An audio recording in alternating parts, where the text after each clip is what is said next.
मैं अपने परिवार के साथ मई 2004 में शांति कुंज दर्शन करने आया। हमें याद है मैं शांति कुंज में 4-5 दिन रुका था। 18 मई को वापस बलरामपुर अपने सरकारी आवास पर पहुंच गया।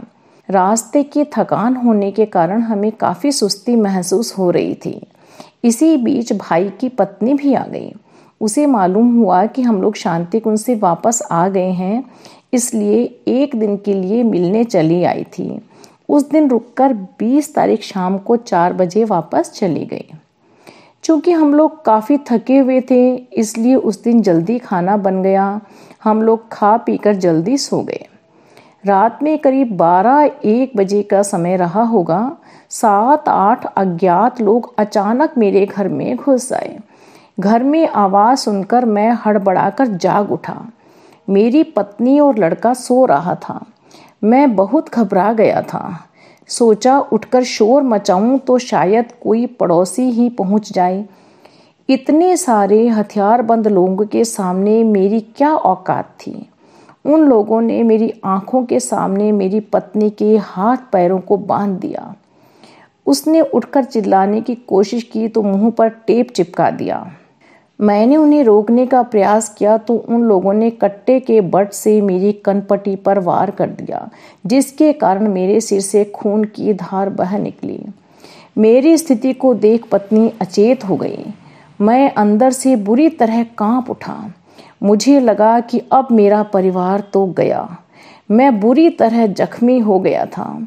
मेरी दोनों लड़कियां दूसरे कमरे में सो रही थीं। मेरा मन आशंका से भर उठा कि वे लोग अब न जाने क्या करें।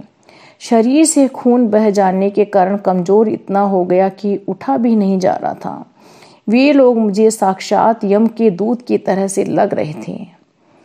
अब पूज्य गुरुदेव को पुकारने के अतिरिक्त और कोई उपाय नहीं सूझ रहा था। मैं व्याकुल होकर कह उठा, हे गुरुदेव, मैंने कौन सा अपराध किया है जिसका मुझे इस तरह दंड मिल रहा है। अब तो मेरे परिवार का अंत हो जाएगा। आपके रहते ऐसा कैसे संभव है। मेरे मन में न जाने कितने भाव आ रहे थे। इधर मैं प्रार्थना में तल्लीन था। इस बीच घटना ने किस तरह मोड़ लिया यह मैंने बाद में अपनी पत्नी से सुना। मुझे चोटिल देख उसे मूर्छा आ गई थी। मूर्छा में उसने सुना कि बाहर से कोई दरवाज़ा खोलने के लिए कह रहा है। फिर पता नहीं कैसे दरवाज़ा अपने आप खुल गया। उसने देखा कि स्वयं गुरुदेव कमरे में प्रवेश कर रहे हैं। सफ़ेद धोती कुर्ता पहने हुए हैं। उनको देखते ही पत्नी की मूर्छा टूट गई। वह चिल्लाई, गुरुदेव गुरुदेव। इतने में सारे बदमाश अचानक डर गए। वे समझे इन लोगों को बचाने वाले आ गए। इतना सब कुछ होने के बावजूद कोई व्यक्ति सहायता के लिए नहीं पहुंचा था। अचानक मैंने देखा कि कर्नल साहब का चपरासी अंदर चिल्लाते हुए आया कि क्या बात है। न जाने मुझ में कहां से हिम्मत आ गई। मैं एक ईंट उठाकर बदमाशों के पीछे पीछे भागा। पता नहीं कैसे गुरुदेव की कृपा हुई कि थोड़ी देर पहले मैं डर के मारे परेशान था, बोलने की हिम्मत नहीं थी। मैंने उन लोगों को बहुत दूर तक दौड़ा दिया। वे लोग डरकर भाग गए। इतना घाव एवं रक्त बहने के बावजूद मैं कपड़े से अपने सर को पकड़े हुए एक हाथ से जीप चलाते हुए थाने पहुंच गया। वहां मैंने FIR लिखवाई। मेरे दिमाग में काफ़ी चोट आने के कारण मेरा दिमागी संतुलन बिगड़ गया था। मुझे बात भूलने की समस्या हो गई। लेकिन धीरे धीरे गुरु कृपा से सब सामान्य हो गया। सभी बदमाश पकड़े गए। मुकदमा चला, लेकिन बाद में मैंने मुकदमा समाप्त करा दिया। सभी को बाद में बरी करवा दिया। मुझे अपने गुरु पर पूर्ण विश्वास हो गया। जब उनकी कृपा दृष्टि है तो मेरा कुछ नहीं बिगड़ सकता।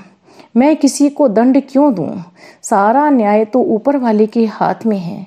इस प्रकार गुरु कृपा से थोड़े दिनों के भीतर सारी परिस्थितियां सामान्य हो गईं। अगर गुरु जी का सहारा न होता तो हमारे परिवार का न जाने क्या हाल होता। इस घटना के बाद से मेरी श्रद्धा गुरुदेव के प्रति हमेशा के लिए बंध गई।